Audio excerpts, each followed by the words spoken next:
He is Jalen Rose. I am David Jacoby. We are Jalen and Jacoby. What is it that we do? We give the people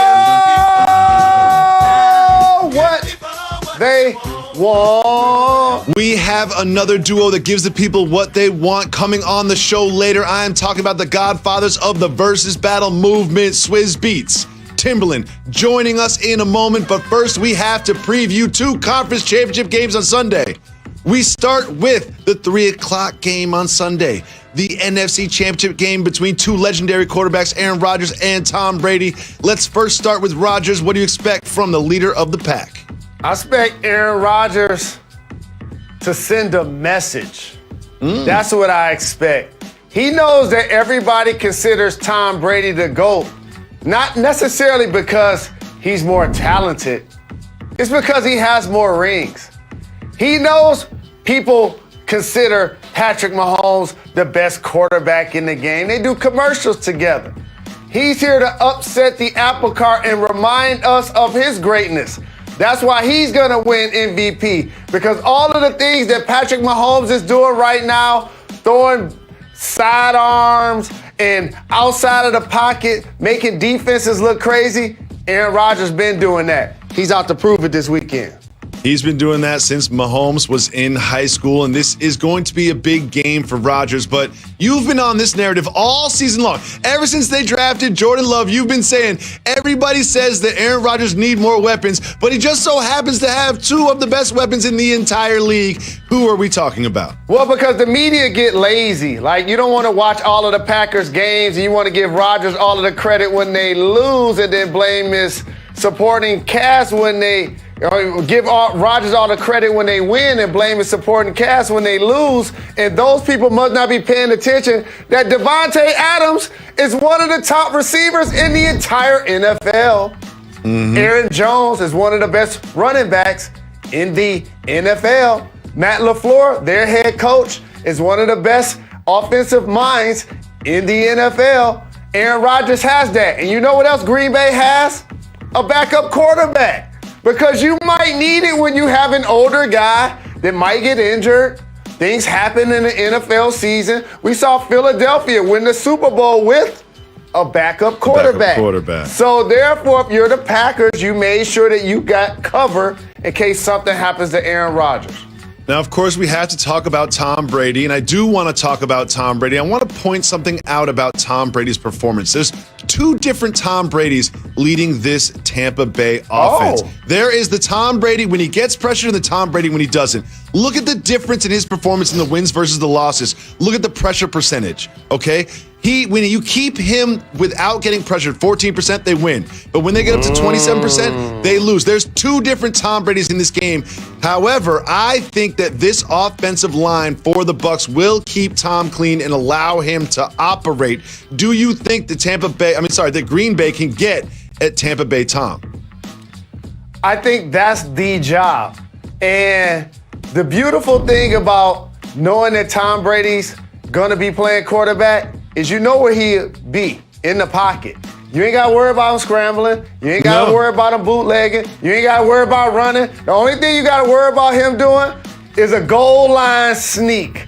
Other than that, it's picking you apart. But the problems for the defense is they got weapons on weapons on weapons. He went there to play with Evans and Godwin, and then they picked up Gronk.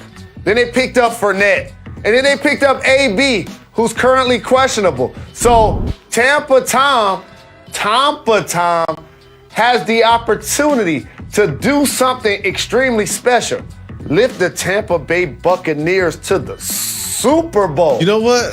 This isn't the only Battle of the Bay that we've had this winter. Of course, I have to give a nod to E40 and Too Short and their versus battle. Don't forget, we have Timberland Swizz Beatz coming on later in the show. Well, another team that has a lot of weapons. Oh, I don't know, not just Tampa Bay. Oh, the Kansas City Chiefs. We know Mahomes is going to play. But who does he have to throw the ball to? Where Mahomes is? Where they at? In fast forward, you see Tyreek Hill, the cheetah out there. In fast forward, you see Travis Kelce amongst the league leaders in yards, They're always getting touchdowns. I'm not even talking about the other weapons they have like Hardman and Watkins, and in the backfield, the rookie Clyde. They even have Le'Veon Bell. If Mahomes is healthy, Jacoby, you probably won't have to worry about jumping through the table, because you bet if the Buffalo Bills won that you would do so. But I can't front. I'd rather see you jump through a table. Well, Mahomes is not going to be 100%. Like, we have the concussion protocol, which we know he's going to get through, but that toe is a big deal. His left toe seems to have like a turf toe issue. He won't be at 100%, but Mahomes has done magical things his entire career. But when we talk about weapons and people to throw to, everybody talks about Josh Allen and Stephon Diggs. And Stephon Diggs has had an amazing career, arguably the best receiver production in the league this year. However, he's got other players to throw to. That's John Brown right there. Knox, the tight end. He's got Cole Beasley, who just seems to always be open.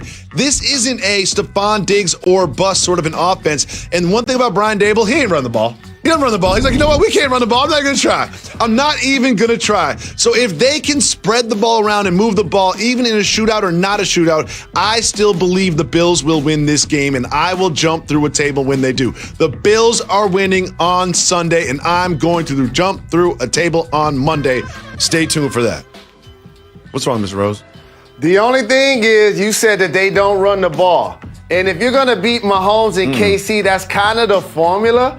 Ball control, run the clock, and get some yards from your running backs. To not run the football basically the entire first half, that doesn't bode well for a team that's going to be playing without Moss this weekend. Well, the Chiefs have a defender that just seems to be everywhere. You try to run to the edge, he's standing there. You try to throw, he's knocking the ball down. What defender am I talking about? You know I have my guys in sports, and I know we're supposed to be objective, but I remember when he was balling at LSU, and he was a Heisman Trophy candidate, and then he had some personal issues, made some bad decisions, and reinvented himself. And you look back at the footage all of the time of this show, I'm like, the honey badger, the honey badger, the honey badger. I even gave him props for people taking his haircut, because the dude is physical. You know how much I love defensive backs? He plays like a safety, he can cover like a corner, he hits like a linebacker, and he can rush the passer. And he makes winning plays. See, some guys cause a fumble, some guys get an interception. It seems like he does it when it matters the most. So that's the guy your Buffalo Bills better be paying attention to this weekend. You know, when the ball carrier goes down, the camera seems to like tighten up a little bit. Number 32 is in the shot, whether it's 5 yards in the backfield or 50 yards downfield. Number 32 is in that frame every single time the ball carrier goes down on the other offense. He is an absolute monster back there, and would expect him to have a big impact this weekend in the AFC Championship game. Big game between two great teams in both of these conference championships. We had a big game between two great teams last night in the NBA when the Bucks and the Lakers faced off. It was the Lakers and LeBron getting the win. What do you take away from this matchup? I took away LeBron's season high and how last season the Bucks were the favorites to win the East, and they got upset with the back-to-back MVP and Giannis. Now they seem further, not closer, to winning the East. Now that you see what's happening with the Nets as they add James Harden to go with KD and Kyrie. And so LeBron James, to me, it seemed like he was trying to put a nail in their coffin. It was like, I remember y'all used to be contenders, and I saw Morris trying to get guys not to shake hands at the end of the game, trying to be old school. And I'm looking at the TV like, dog, it don't work like that. AD went right over there to his brother, Drew. You got Antetokounmpo brothers playing on both teams. I know what you was trying to do, but you just can't do it in today's game, dog. That's fair. He's like the guy they're putting in mid-court for the COVID protocol. Morris like, COVID. No, we can't shake hands. COVID. I know it's your brother, but COVID. LeBron James didn't just do it with passing the ball and the assist. He didn't just do it with scoring in the clutch. He was 6 for 10 from three. And also, KCP was 7 for 10 from three. See, LeBron had contested threes. KCP had wide open threes. He's really unlocked this part of his game, Jalen. What do you think he will continue to develop this three-point and add that to his arsenal, that little sidestep one that he has? It's all about rhythm. And here's the thing. LeBron James is virtually unguardable, but players like me, be a bug on a windshield, like today, Kobe Bryant's 81 game anniversary. You get a chance to go against these great players. So here's one thing that I want to show you. Play that LeBron James highlight again. If you're coaching against him, here's what you got to do. You got to get up on that right foot when he do that right dribble. Because he does like this uncomfortable step with his right foot that you got to be up on that and force him now to be a driver. Look at his final step. Top of the floor. Top of the floor to the left side. If you get up on that right foot, I think you have a better chance of defending that play. But this guy's virtually unguardable. Impossible to defend. It is worth noting that while the Lakers are rolling, Anthony Davis quietly has not scored 20 points in 5 straight games. Now, he had a bunch of assists in this one, so I'm not necessarily concerned about it. 6 assists is good for a big man. Is this something to be concerned about if you are the Lakers and AD, who kind of expected an MVP caliber season from? Well, how about this? When James Harden goes 5 straight games and doesn't score under 20, then he goes to another team and averages basically 30-point triple-doubles. This situation is vastly different, but they're a lot alike, and here's why. James Harden started this season with the Rockets. AD started his career with the Pelicans. They both saw, as all NBA players, that they couldn't win the championship necessarily as the best player on those situations. This is why you go to LA. Because now even if you go 5 straight games without scoring 20, you still got LeBron James to carry the load. Jalen, 2 individuals started a movement that carried us through the pandemic summer. Do you remember how depressing it was? How we're all quarantined inside? And it was these 2 gentlemen, Swizz Beatz and Timbaland, that started the versus battles that carried us through the pandemic and continue to carry the culture on their backs. They will be joining us right after. Coming to you live from Pier 17 in the South Street Seaport and brought to you by Heineken. Welcome back to Jalen and Jacoby. Jalen, these 2 gentlemen joining the show right now. These 2 kings, these 2 legends, these 2 people that brought us the versus battle during the pandemic. Joining the show right now, it is Swizz Beatz and Timbaland. Welcome to the program. Thank you so much. Thank you for having us.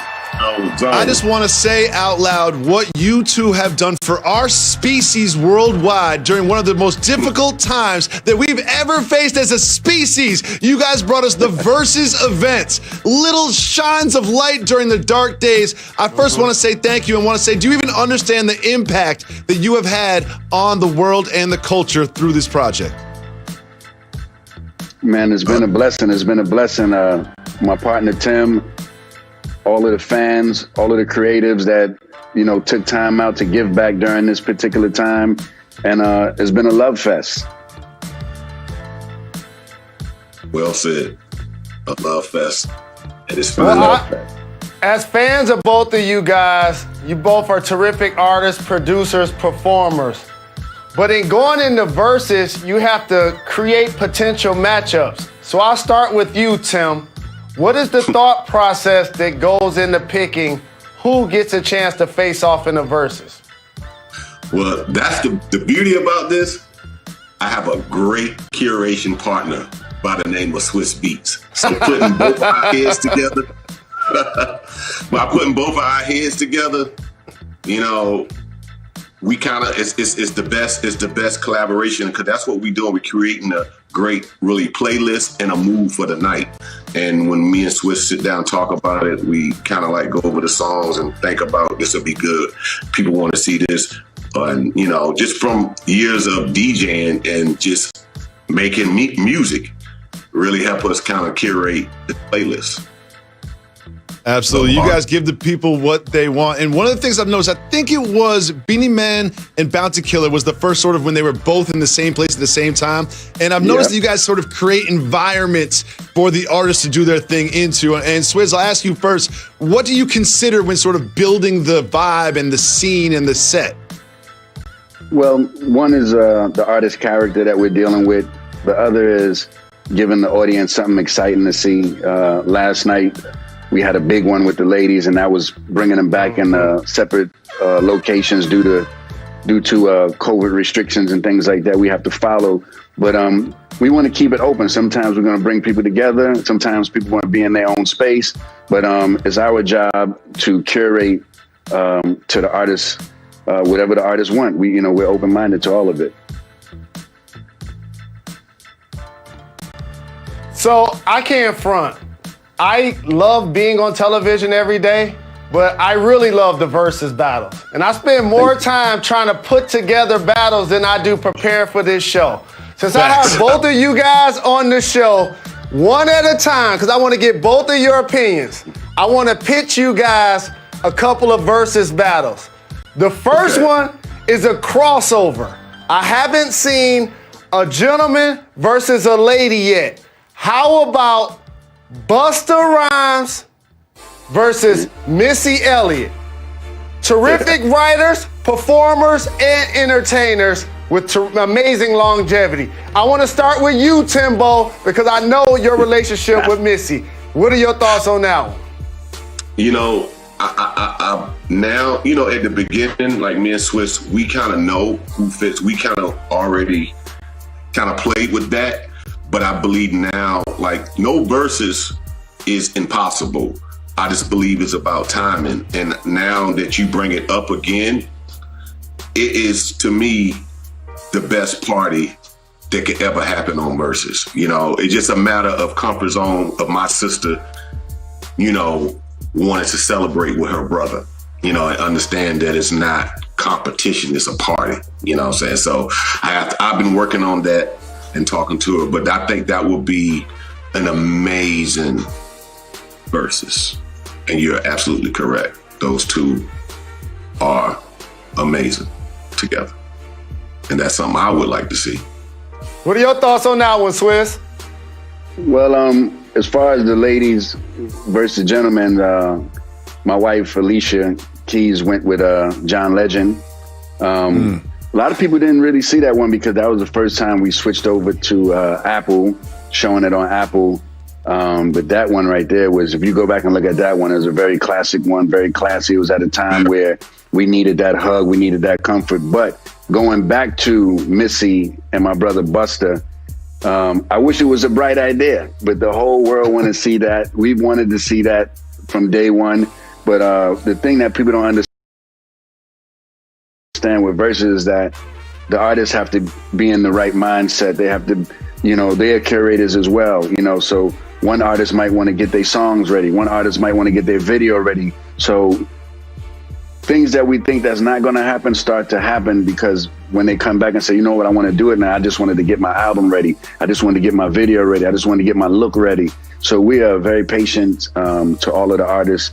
But we definitely would love Queen Missy Elliott and King Busta Rhymes on that stage. I mean, they know each other very well. And but the people are putting this together. You brought this up to us. We didn't say anything. Right. So this is something that the people has been asking for, and hopefully they'll see this and have quicker thoughts. What about this next one? And I'm going to start with you, Tim. Usher versus Justin Timberlake. Justin Timberlake, yes, we know.